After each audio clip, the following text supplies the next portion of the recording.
பூரட்டாதி நட்சத்திரத்துக்கு ஜென்ம சனியின் ஆரம்பமே இந்த வருஷம் அக்டோபருக்கு பிறகு தான் இருக்கும். ஓகேங்களா? அக்டோபருக்கு பிறகு ஸ்டார்ட் பண்ணி அடுத்த வருஷம் ஜூலை வரைக்கும் அந்த மாதிரி இருக்கும். அப்ப பூரட்டாதி நட்சத்திரக்காரர்கள் இன்னும் அந்த கேம்க்குள்ள வரல. இது ஒரு வருத்தமான விஷயம். உங்களுக்கு இது கொஞ்சம் இதா இருக்கலாம்.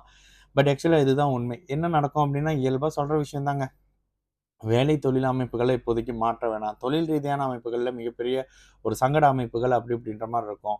வேலை வருமானம், காதல் மாதிரியான அமைப்புகள், குடும்பம் சம்மந்தப்பட்ட அமைப்புகள், பணம் வர்றது சம்மந்தப்பட்ட அமைப்புகள்ல சில மாரியான டல்லான அமைப்புகள் இருக்கும். அப்ப என்ன செய்யலாம் அப்படின்னா, இந்த இடத்துல பொறுமையாக இருங்க. ஓகேங்களா? நீங்க எந்த மாதிரியான கடவுள் வழிபாடுகள் செய்தாலும் சரி, முதல்ல பொறுமையாக இருக்கிறது மிகப்பெரிய ஒரு பலனா இருக்கும். 2வது நிலையாக, இங்க நீங்க யாருக்கும் பல இடங்கள்ல பதில் சொல்ல தேவையில்லாத ஒரு காலகட்டம் இந்த காலகட்டம். ஏன்னா எல்லாரும் உங்கள விரோதியா பார்ப்பாங்க. நீங்க பேசினாலே ஒரு எரிச்சலான ஒரு மனநிலையில வருவாங்க.